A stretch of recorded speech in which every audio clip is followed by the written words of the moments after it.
rocks.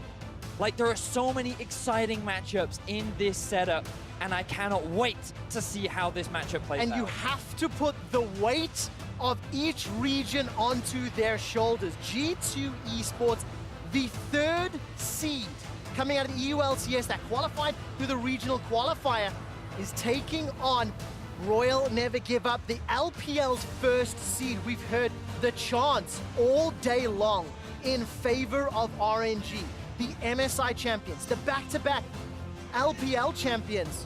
The golden road of winning every event that RNG have taken part in is on the line, is at stake, and Uzi may be eliminated by Hyanin. I'm not sure how to follow that one. I'm kind of gobsmacked. Who would have ever thought that that would come to be? But for G2 Esports, the team that failed in the finals of spring, they failed in the playoffs of summer, they only just barely made it through Gauntlet. Now they're in Game 5 against RNG.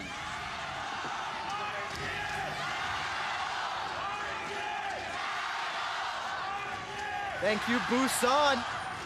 A lot of cheers and support for RNG. They're not done yet, but it's that added weight, that added pressure on the shoulders of this squad to step up in Game 5 when everything is on the line. The LPL fans are certainly some of the most dedicated in the world, traveling everywhere to these different events. You saw them at All-Stars in LA, you see them at Worlds in Korea, you see them following their team, supporting their teams, and they're trying to give RNG that boost they need to take down G2 in Game 5, which is crazy to say. I mean, G2 has been playing incredible. And I love this time around the RNG group up in that front. Not again! No more level 1s, no more. Just offering that extra bit of safety. G2, though, they take the line of scrimmage. They play more defensively, but already looking for a bit of an invade. And this is so important for Jankos on this Olaf. The champion at Worlds has really fallen off in priority because of how hard it falls off in the later stages of the game. His inability to close the gap against so much mobility that currently exists in the meta has made it very difficult for him to have an impact. So you have to shut down that Nocturne early, you have to deny him farm, deny him levels, and that is how you find advantages. All right, 2v2 matchup already going ham in the bottom lane. The stun from Widid's passive comes out. Hyanen's taking a lot of autos from Uzi, and in terms of effective HP, it is, of course, Uzi that comes out ahead of Hyanen. If you are just joining us, welcome to the deciding game in the quarterfinal between RNG and G2. Every odd numbered game has been won by RNG. Every even numbered game has been won by G2. More importantly, every blue side has been victorious.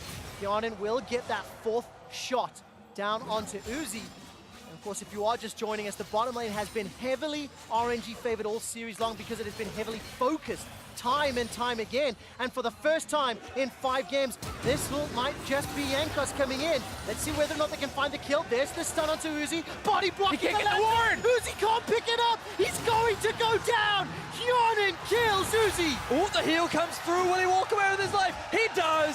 Hyanen gets away with it. He finds first blood onto Uzi, and G2 find the early lead. Wadid with the insane play there, flash Q exhaust. He drops the ward, it looked like, right onto that lantern. He couldn't click it.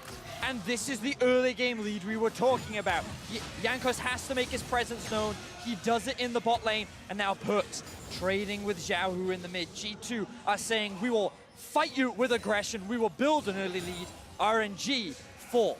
It's supposed to be the opposite. It's supposed to be Ming and Uzi dominating this lane with their members coming down and snowballing it. Instead, Hyanen, not only do they get the kill, he has the first blood this time, and he has the opportunity to carry in a game over Uzi.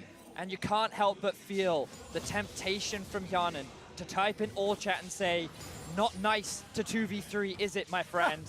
With the amount of ganks and pressure that RNG have thrown down that lane throughout this series, This finally get some support. Now Jankos has his eyes on mid lane. All right, Wadid is already roamed. Jankos was waiting in the wings just outside that Raptor camp. Xiaohu has got flash available to him. He's escaped in time and managed to make it out. While that was going on, up in the top lane. It looked like there was some pressure from MLXG, but here's the replay. So here it is one more time. Q flash from within, right over top. And look at this. Uzi turns around to get level 2 off the minion to level up his spell shield, but he's already been stunned. The ward is dropped. Everyone is stacking on the lantern. He can't click it. He cannot get out. And not only that, how much health did he even have? The heal is late. The minion hits him. It's got to be 1 health. 1 HP. Oh my god, Yanin! If that isn't fate, I don't know what is. If the universe is on Hyanen's side, G2 need to utilize it. They need to get this Jhin further ahead. It is an even goal game. Look at the CS differences. Xiaohu is ahead of Perks. And Uzi, for the time being, has shoved this wave all the way up to Hyanen, and we're dead. And it's really important to remember that for RNG, their composition is extremely strong in the late game. They have the ability to put Rise off on a side lane. He will be able to handle both Aatrox and LeBlanc once he completes 2-3 items. And Sivir, in these team fights, she has that 500 CS win condition for a reason. So the responsibility falls on G2 to find these early leads. And so far, in the mid and top, things are actually very even for RNG. Yeah, and I mean, when you're talking about a 500 CS win condition, and you're talking about Uzi, that takes about 10 minutes. So not too much time, but you know, like they are not all in on winning this lane anymore. That is really the biggest point, as you're saying, Betty, is because it's not the Lucian. They do outscale in the team fight damage, and you know, MLXG has been farming fairly well. He is going to have his opportunities to try to turn this lane around, especially post 6. And of course, we have to keep an eye on how MLXG and his decision-making with his team composition impacts the game. The 4 previous games have been very heavily defined by focus and involvement around the bottom lane. MLXG with this draft is not necessarily going to do that, but he still can if the opportunity presents itself. Yeah, and just how he is thinking about this game mentally, right? You're coming in game 5. You didn't get to play any of the warm-ups. He is known for his super aggressive play. Will he still stick with that style? Or do you play a more measured game? Do you play it more defensive when you know one mistake means my team goes home? I feel like MLXG is the kind of player that doesn't know how to turn off his aggressive button, especially when you think back to the group stages. This guy was diving between 2 turrets at level 6. So I'm really excited to see what he's going to do once he hits that level 6 mark. But so far, Jankos has done a good job at kind of keeping the pressure onto him. Jankos now level 5, has the boots completed as well. Will have the red buff to go and pick up, and where will he look to make a play next? Because, you know, you talked a little bit about it as LG solo lane. Xiaohu on this rise. He's farming extremely well right now. The fact that, like, LeBlanc doesn't have to dominate laning phase this early on, but the fact that he still has that threat of moving off into a side lane later, being able to hold both a LeBlanc and an Aatrox is still a big deal for RNG, even if they are at this small early deficit. You can see Uzi and Ming have already left the lane. They've shoved it up time and time again. Uzi sitting with the double long swords and that fairy charm, as we've seen multiple times this series already. And once that wave went out, just looking for a play. Also something that we've seen RNG very frequently, grouping up to try chance for vision and moving into G2 jungle. And I just think it's good play because they're not actually losing any of the minions. They get back bot in time. They clear out 2 of those pink wards, which does make it a lot more scary, you know, for Perks, not knowing exactly where these members could be coming for, and especially setting up for the eventual MLSG level 6. I'm keeping my eyes as well on how close MLXG is to that level 6 mark. He has the full top side to be able to clear. Xiaohu as well will be picking up that blue buff relatively soon. Yeah, so there we go, the level 6 mark. Now we keep our eyes on where he looks to go. Top lane, expectations are pretty low. You don't really want to be ganking that Sion lane very much. He may look to try and gank LeBlanc, but with her passive and mobility, that could be difficult. So what I'd like to see from RNG is perhaps Xiaohu pushing up the mid lane, try and gain some priority, and then use his ultimate to set up either a dive bot with the TP from Let Me. Try and do something that RNG have found a lot of success with really in the past. Yeah, I totally agree, especially when it is that first Infernal. I think you really want to try to make something happen around the bottom lane. If you can get a kill there into an Infernal, that is such a good advantage for you. And you can see right now it's G2 up around the top side, and potentially MLXG could respond. Oh, that got very, very close. Yep. MLSG was able to secure it, but yeah, I also held my breath, waiting to see whether or not Jankos was going to go in on Let Me or not. Dual chains come out from Perks, but they don't hold Xiaohu in place, therefore Jankos cannot follow it up. And it is a 300 gold advantage over the first blood separating these two teams as we're getting closer to the 10-minute mark. Death Sentence will find Wadid, although he didn't do a whole lot to try and dodge it, to be fair. Still got access to that Unbreakable, and Ultimate's unlocked for everybody in the game. We're getting to the point now where these first big advantages, these first big leads can really start to snowball the game in one direction. Just a small point to what you were saying, Trevor, about Wadid not making a huge effort to move. Something that, oh, okay, he's just going top lane. Something that Thresh players can actually do while in the laning phase is, once you notice that the AD carry and support are bunched up, if you just throw your hook, you kind of force the support to stay in the same place, because if he moves, you end up in an Afro Cody Sun situation where the AD carry ends up getting hooked, which is not really what you want. So I like the pressure that Ming is applying there, and it kind of forces Ming to back off. Yanko's ganking Ming. Yeah, of course, without those chains. Oh, the second ones do, though, and Xiaohu goes down. Beautifully played on the Mimic there by Perks, as well as Yanko. Yeah, really well done there by Perks and Yankos. Xiaohu would have had to flash before the chain actually connected to maybe have a chance of getting out, but either way, it's an easy kill for G2 and an advantage now for Perks in that mid lane. Oh, this is exactly what G2 Esports need and want. Xiaohu was doing such a good job of staying even in that lane. Right now, Wadid decides to go a little bit forward, threatening some sort of follow-up. Jumping to the minion, but look at MLXG with Paranoia available. They're off flashes. They go! Garnet and Wadid. Glacial Fisher comes down, and Wadid forced to flash defensively. He will get taken out. Kill secured by Uzi. Yes, Yankos has arrived, but it may not be enough. Yarden's got the curtain call available to him. Rise ulti. He needs to. Throws it down. Here comes Xiaohu with the Realm Warp, but the rest of RNG, they're backing away. Now they're waiting for minions. As soon as those minions get up, that's going to be the go button. RNG will not find the time, and G2 disengage. It's going to be their turret, though, and it's a kill onto Uzi, and you have to think they're going to give him solo gold, as they so often do. They may just rush it, though, to try to get a reset on the play, but nope. Uzi always gets the solo gold, and he is going to be at such a strong point with the kill, with the 600 gold in his pocket as well. And RNG reclaimed the gold lead. G2's duo was doing fantastic in the laning phase, but the MLXG factor that showed up in the bot side of the map helped secure a kill onto Wadid, forced all the summoner spells out from the G2 duo, and it will result in first tower blood to RNG. This is a really nice response from G2, though. You know that RNG is going to reset after staying out of the map, taking down that turret. So, hey, you lost the turret, you lost the kill, but you can grab the Infernal, which is going to be so nice for a lot of these G2 members, and especially for Jin, who gets massive amounts of AD through his passive and gets even more from the multiplication. While that's true, RNG just say, you know what, we'll trade it for a Rift Herald. And the fact that Uzi's already completed the Storm Razor, he's hit a very crucial item spike very early on into the game, means that I don't know if G2 can afford to try and challenge this.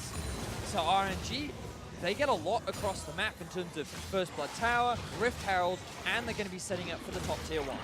So if G2 struck first by picking up that kill onto Uzi, the counter punch by RNG has definitely hit harder. It's balanced out the gold deficit. They've got that Rift Herald, which can be utilized to unlock yet another tower. And MLXG, spicy hot pot on that Nocturne. His first use of Paranoia was very effective. Look how much damage Uzi has already gotten onto this top tower, as well as onto Kyonin. The Ricochet and the Boomerang Blade. Uzi is just trying to unlock the map. This is how RNG have won games this series already, by moving Uzi to different points, applying pressure, and forcing G2 to respond. Yeah, and I'm now looking for MLXG with his ultimate available again and the Rift Herald to try to get a kill into a Rift Herald drop. Because if you can pick someone off and then drop the Rift Herald, you have the potential of getting 2 turrets and a monumental lead. Where will that happen? That's the question. G2 are looking for a kill themselves, Sosyal. And MLXG, a quarter of that cooldown has been used. Looking at his placement, he's going to be clearing out the left-hand quadrant of the mini-map, and Wonder's currently pushing very deep into that bottom lane. He's got teleport available. He's about to hit level 11 as well. But there is a very deep ward behind him that could set up for a potential flank from the side of RNG. While Xiaohu doesn't have it available, it gives a lot of information as to where Wonder is. But we're going to look at Yankos in the top lane. Whoa! Nocturne's coming. Uzi gets caught. The ward! The ward's on top of the lantern, and Hyanin kills Uzi again.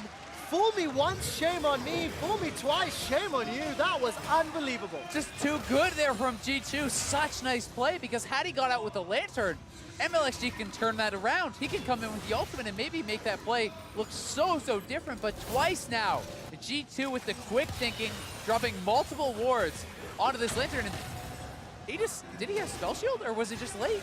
Ooh, I wonder if he did have Spell Shield or not, because he has been using it in lane. Yeah. Just to kind of soak up a lot of the spells and kind of keep up the mana. But what I find interesting about this is G2 kind of encouraging those solo queue players to invest in vision, because you can use it to kill players like Uzi. And of course, while we didn't see Uzi speaking there right now, I can quite confidently hear Uzi saying, bring me that Jin's head. And the rest of RNG saying, yes, Mr. Uzi, we will do our best. Let's see if MLXG can deliver. As it stands, G2 are 3-1 up in kills. They've got a 500 gold lead. And Hyanan has been the recipient of both of those Lantern kills. If you look at the item differences as well, Perks has got himself the Luden's Echo, and here comes MLXG. He's still got that Rift Herald, but Ming's Death Sentence goes wide. The box goes down, Uzi jumps in. Here comes MLXG. Defensive flashes. Yankos has already killed him. Winning now this. Yankos is turning it back around. Defensive flash from Uzi. Teleport's coming down. Comes Let's Perks. not just to find out. Perks blows up RNG, and G2 win the fight. It ends up being a 3-0 in favor of G2. And with this early comp that they've drafted, this is the perfect snowball as the crowd erupts for G2 Esports. Yankos was just in the perfect spot at the perfect time. RNG did not expect the Olaf to be there. They look for the play, and he shuts it down hard. And then Perks on the roam gets so much from that, now way ahead of Xiaohu. Being a favorite in this tournament is can get Perks. more. Xiaohu may get solo No way. killed. No Big way. Mike is ticking down. One more. He gets him. Perks gets the solo kill. 4-0-0. This is his team, and this might be his world. Welcome Xiaohu to Perks' lane kingdom. It's been a while, but he has reclaimed the throne as he finds a solo kill onto Xiaohu and is 4-0-0 on this LeBlanc. RNG are starting to fall apart at the seams here, down nearly 3,000 gold now. Here's the play one more time. They just do not know that Yankos is here. Ming goes for the hook, and it's right about now you have to know that things are going to look pretty ugly as Olaf comes around the corner. You can't get back onto the Jin, and Wooded just hops out to safety. And that exhaust from Woodid was so crucial as well. The fact that MLXG lost so much of the damage with the arrival of Perks on top of that meant that it was a very clean play from G2. And we didn't even notice the interrupt from Wonder in the bot side of the map. The face of Perks as he finds his team their 7th kill against one of the world champion favorites of RNG. Now, G2 Esports are in a commanding position. They are 2,500 gold up. They have the tools to progress and push this lead forward. But RNG, you cannot understate. They have wave clear, they have scaling, they have initiation, and I am not going to count my chickens before they have hatched. And I need to see how well RNG handle this mid-game. You can see MLXG as well as Xiaohu coming down onto Wonder. He's used the World Ender, and the Realm Warp will cut off that escape route. But here comes Perks. Rune Prison holds Wonder in place. He will start to revive and resurrect. MLXG! Just blows up MLXG. Wonder throws down the Infernal Chains. That's going to pull that me backwards. Perks Get goes away! on the Xiaohu. Wonder's out. Wonder's alive. And Perks is looking for some sort of reply. Now Yankos comes trying to Yankos. run back down. He's got Ragnarok available to him. Wonder's going to escape with the recall. Now what did? We'll find a stun onto Let Me. This is chaos, but it is chaos that is benefiting G2. 6-0-0 for Perks. You give me Perks versus the world, I'm liking his odds. He is looking like an absolute monster in this series, trying to carry G2 to a semi-final. It was this team that was built around Perks. Sven and Mithy left. Expect and Trickwood left as well, and Perks had to rebuild. And now, in this situation where Wonder looks like he's as good as dead, 3 members of RNG collapse. They think they found themselves a pick, but the mid laner comes in for the rescue. He dives onto MLXG and just one-shots him with a single rotation of the combo. And even here, you think there's no way they can win this 2v1, but the damage of an Aatrox combined with a fed LeBlanc is more than enough to allow G2 to get the turnaround. And tell me this isn't a scared RNG, reaching for kills, trying to find something. 2 flashes, 3 ultimates, all to chase Wonder, and they get nothing. Unbelievable performance. The 3rd seed coming out of Europe, showing up big time on this stage with only one play style, with only one way to win the game, but it is their game. It is their way. And when G2 have been given the opportunity to do so, they are taking RNG down. RNG was supposed to win it all. We're supposed to complete the Golden Road in 2018. And they are on the cusp of being knocked out at the first hurdle in quarterfinals. But they still may be able to do it. They're going in on Perkz. All right, Perkz is going to use the double dash to get over the wall. Here comes Uzi. The lantern is down, but it's not going to be needed this time around. Jankos escapes with his life. How many summoners blow? Nothing on the side of G2.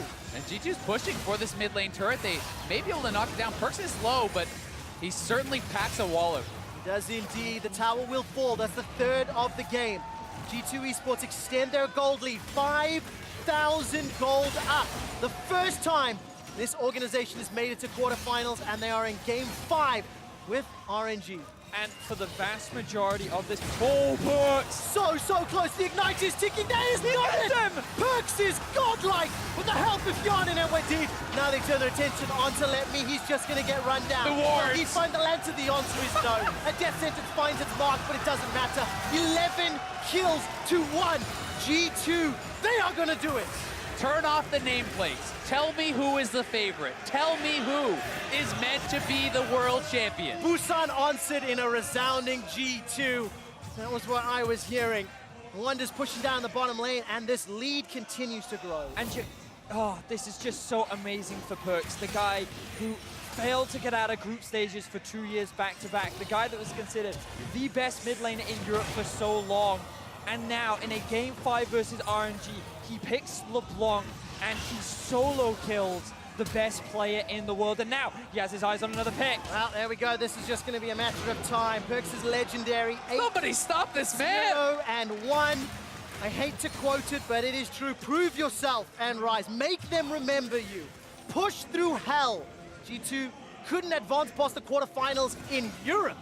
And they had to prove it by making the run in the gauntlet, by showing up through play-ins, and every time I look at those player cams, G2 are feeling it. Now, okay, 22 minutes in, they have the lead, they have the vision, G2 have the tools, but they still need to get the Nexus. Yes, and that's where things can get challenging. While the goal lead is big, the wave clear is still very relevant from the side of RNG. The Baron taking speed is not quick from G2, and while they are feeling confident and ready to make plays and utilizing their pressure well, the risk of the 3-item turnaround from RNG, their ability to team fight, is something that must always be respected. It certainly has to be, but RNG need to staunch this bleeding. They need to stop the snowball coming out of G2. You need to see calm, calculated play from RNG because they have the composition to win in the late game, but they are so far away from getting there right now. You know, falling down this far, this early, they're down over 7,000 gold. They need to buy, 10, 15, 20 minutes of play where G2 is not taking the Baron, where they're catching up before the scaling even becomes a discussion. And very fortunately for the side of RNG, the wave clear on the rise, the Sivir, even the Scion and Nocturne to a degree is very effective as long as you do not concede the Baron. You've seen during the course of the group stages how a Scion and a Nocturne can threaten teams that are on Baron. And Vedius, like you said, for G2 it'll take a very long time. So there are opportunities for RNG, but they really haven't made it easy for themselves. No, and the game is in G2's hands. Yeah. It is 100% up to you if you win this game or not. This is not a game that RNG should be able to come back in, and RNG are going to struggle to even find out when they are on the Baron. They're so far away from getting vision, and look at that damage! Yeah, Ming almost gets blown up from one rotation. That's the go signal for G2 Esports. They're going to start hammering away on this inner turret. While that was going on, Wonder left the bottom lane. He moved away from Let Me. and was moving to respond, but that's the 5th tower falling in favor of G2 Esports. And this is what you have to do with your perks. You do not try to overcommit. You just dash over, throw out your poke, and then dash back, and you chip away at the health bars of RNG. Force them away from the tower so you can set up these sieges and utilize your gold lead to force RNG constantly on the back foot. Do not give them time to scale because, as Azael was saying, they are just looking to slow the bleeding. They are looking to get to that late game point and rely on their amazing team fighting capability. Now, but look at the mini-map, guys. 3 lanes of waves crashing into inhibitor turrets in favor of G2. They had vision superiority on the left quadrant of the map, and now RNG will get a reprieve. Now RNG will have a moment or two to breathe, but another Infernal Drape will go uncontested to G2 Esports, and that's just going to give them even more tools as we move towards this late game. I mean, double Infernal for the most Fed LeBlanc you've ever seen is just going to make you feel that much worse. When you're in this game as Uzi, everyone's looking at this server saying, it's up to you. You have to carry this. Yep. You are considered the best player in the world. You need to be able to take over this game, but you need to build damage. And if you go for the IE here, then Perkz is going to be able to one round. If you mistime your spell shield whatsoever, you are going to die instantly from full. But when you're this far behind, you can't afford to go for a hex trigger. You can't afford to go defensive, or you'll never win the fight. G2 cannot afford to make mistakes. They got a 10,000 gold lead. They are on the cusp of the biggest upset in League of Legends history. After one of the biggest upsets in League of Legends history, which just happened 5 hours ago. The 2 tournament favorites, the teams that were meant to meet in the finals, are potentially being knocked out on day 1 of quarters. G2 Esports, they've got control. Look at the control wards being placed around Baron. Infinity Edge was completed by Hyanin, 3-0-4, and Uzi is still working on a component towards his very own. And my question is, where did G2 go? Did they keep pressuring the towers, or did they force the hand for Baron? I think you have to start threatening Baron. It is slow, but you've got to. I think that with the gold lead they have, they can look to force a fight now, given that Jhin is on 3 items.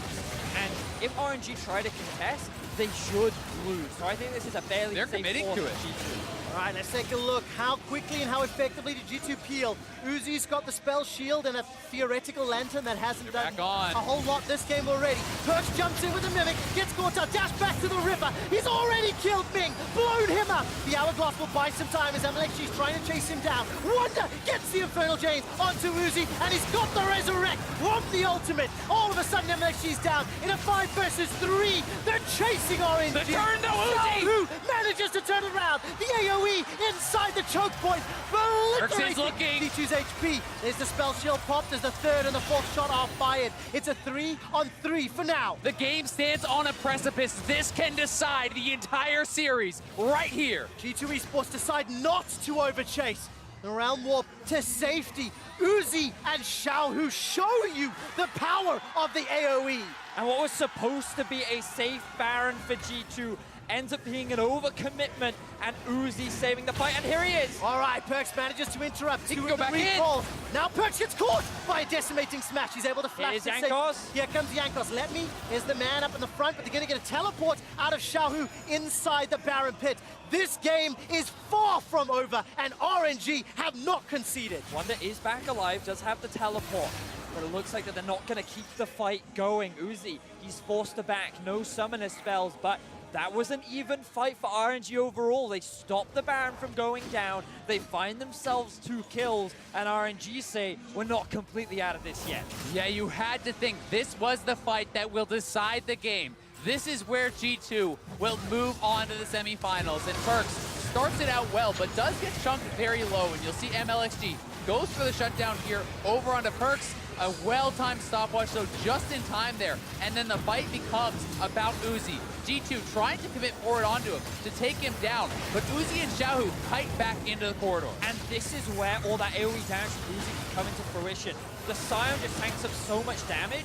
Xiaohu has enough shielding, and they act as a strong enough front line so that Uzi can't get collapsed upon. And the 2 big carries of RNG end up turning the fight in their favor. And again, we have to reiterate, this is what we were talking about. They're known as one of, if not the best team fighting team in the world. and if you give them an inch, they will take a mile, even at this kind of a deficit. And Uzi now has the Infinity Edge, has hit his 3 items on Sivir. So important, especially against a squishy team like this. The ricochets really start to punish your opponents. That being said, there is a window now for G2. No summoners on Uzi. If you can find a fight, if you can take down that Sivir, you can end the game and pull off the upset. I can tell you right now, Perkz doesn't want to find a fight, he wants to play dirty. Catch him when he doesn't know he's coming and just blow him up. 9-0-2. Got himself the Ludens and Morellos, the Hourglass, as well as another needlessly large rod. And off Scary all, world out there. The vision has been contested. RNG have to push into the darkness. You can feel the energy from the Bexcoat and in Busan as there's this buzz. Because yes, G2 are monumentally ahead. 3 Dragons at 10k gold. At 30 minutes, at 35 minutes, at 40 minutes, that gold value becomes less significant as the power of the team composition for RNG begins to scale up and show its true light. It certainly does, and the further we get into this game, the more it starts to sink in. The monumental achievement that you are so close to here as G2. Win or lose, you will remember this series for the rest of your life. And Being started off again. history remembers the winners, of course. We'll see who's going to come out advantageous. Here we go, they're committing. Where is RNG? Can they even get in? Got no vision. Perkz is eyeing for his target. All right, Realmwhelp is going to deliver on top of the ward. Lemny's going to make it in. Glacial Fisher comes down from where did it's a turn in the fight from G2 Esports. That's a good play. Interrupted. Ming stops Perkz. Now all of a sudden, Wonder's running for his life. Look at the re-engage from Lemny. Wonder forced to dash over the wall to safety. Xiaohu's killed Wadid in a 10,000 gold deficit. RNG tear the roof off of Busan, and they are winning the fight. Ming's Flame may have just saved the game there, playing Perkz out of the distortion that would have gotten him onto Uzi. RNG win another fight and buy themselves a new lease on life. Exactly that, Azael. They even find themselves a kill, and the momentum from G2 is starting to slow down. They were in such commanding control of this game. We've now hit the 30-minute mark, and you can see how much harder it is for Perkz. No blind phase checks for RNG. A beautiful sidestep from Ming. And look at the positioning of Uzi on the backline. And keep your eyes Watch on this play. Ming interrupts Perkz as he tries to dive onto the backline. Immediately gets zoned away, and then Wonder is just left to the 5-man unit of RNG. And that play prevented it not only from hitting Uzi, but also Xiaohu. That would have been both the carries chunked dangerously low, if not just straight up taken out.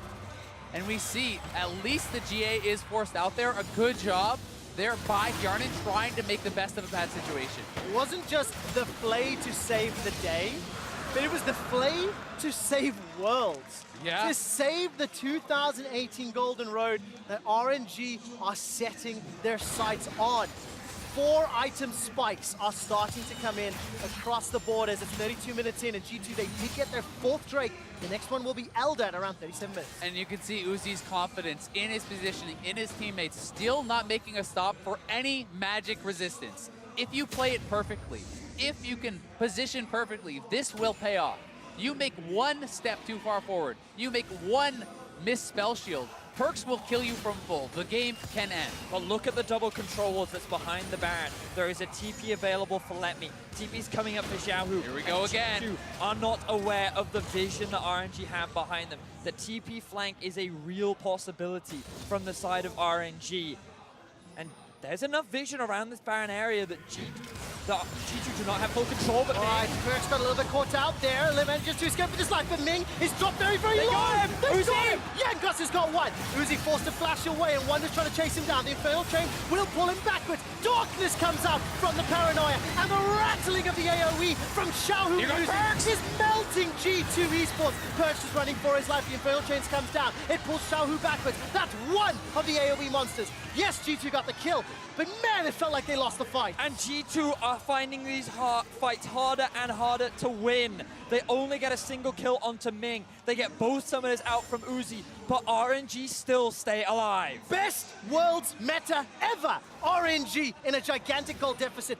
They are the ones making the move for Baron, and it feels like this game is swinging back into RNG's control. They're just trying to get some vision around the objective. They need to reclaim some semblance of control as we see More items being picked up for Uzi. 4 are now completed. Lord Dominic's regard is done, and it's getting to the point in the game where for G2 to be able to win, they're going to have to outplay RNG in these team fights. But still, they're 10,000 gold ahead.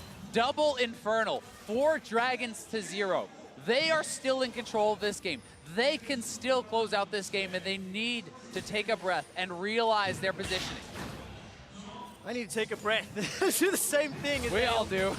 It's unbelievable to see how these team fights are turning, but every time Xiaohu and Uzi are allowed to get damage down, they turn it.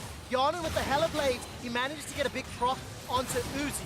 He's got the GA completed, and he's starting to heal back up, but look at G2, they keep contesting the vision, they keep pushing it into RNG territory, but RNG always seem to find a way to go back, and G2, they're starting Baron. And Uzi is chunked out, no summoners this time. He's going to red buff! They spotted it now. He's going to come to Baron, but it may not be in time. G2 could just commit for this Baron. We'll see if they do. The Lantern is going to pull Uzi into the fight really quickly. 3,000 hit points. It's going to be the focus. Paranoia thrown down. MLXG will not be jumping back in, but the Death Sentence will find a target. All of a sudden, what it is down. Yes, he managed to get the ultimate off, but it simply isn't enough. Now we have Rise ulti. Look at the Realm Warp. That's going to Perks over the wall. Perks is looking for Uzi. Chunks him down to 50%. 3 members of G2 Esports have escaped for now, and Yankos will be the sacrificial lamb. Yankos will go down, along with what did, but 3 members of G2 hold the Baron buff. They do get the 2 kills, but still, the most important members from G2, the solo laners, will have the Baron buff.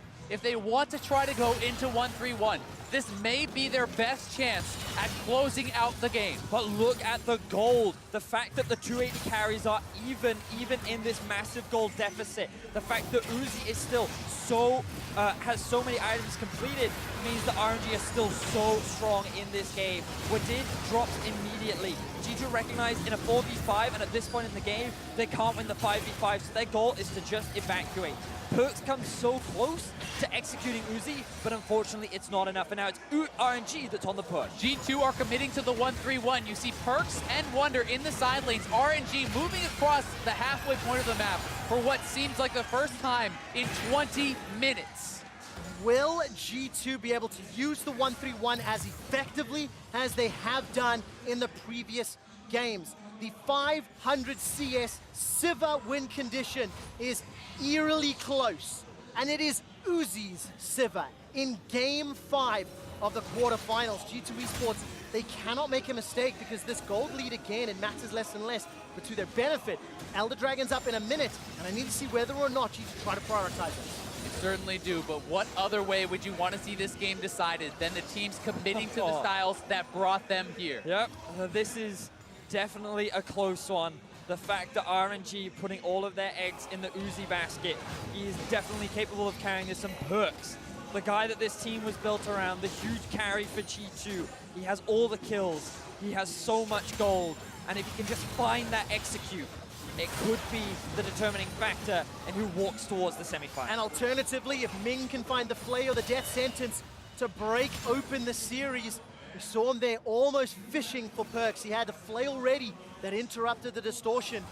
Just looking at the itemization, with the core damage built for Uzi, he's got himself that Hex Drinker as the 5th item, working towards complete build. And that luxury item finally coming in means so much for his safety against someone like Perks here in these team fights, being able to perhaps survive one round. All right, Baron empowered minions in 3 different lanes. Cannon Creep's doing a lot of work. Look at how they're melting through the towers.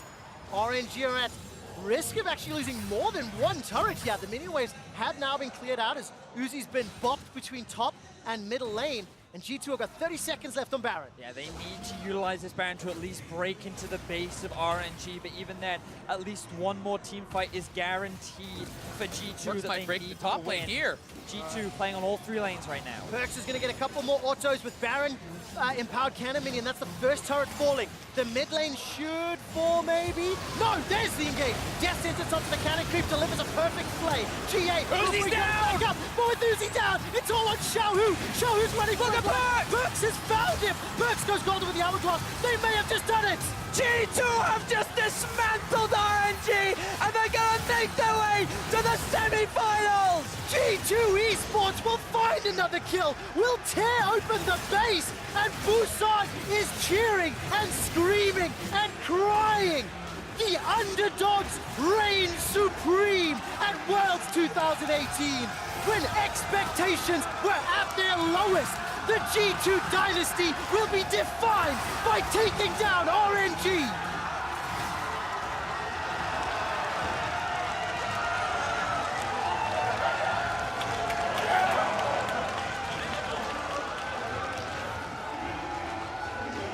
There are not enough words to describe the results of today's quarterfinals. They did it! G2 actually took down RNG. I cannot believe that they were able to do it. The third seed from Europe having to fight their way through the play-ins after, before that, even losing in the quarterfinals of the European LCS playoffs, to now getting through group stages off the back of a Heimerdinger and then winning at the very end off the back of Perks and hit this fantastic G2 squad. And it's at Worlds where legends will fall and new ones will rise up and be born. And we see Perks today making his stamp on this Worlds, 11-0-4. And listen to the crowd, G2 cheers. Perks was the center man the team's rebuilt around him. He was unable to make it to the bracket stage at World Championships when he had better players, as the world would say. But it is this G2 that is playing their game that rose to the challenge and took down RNG in an exceptional 5-game series. The favorites are gone. KT is out. RNG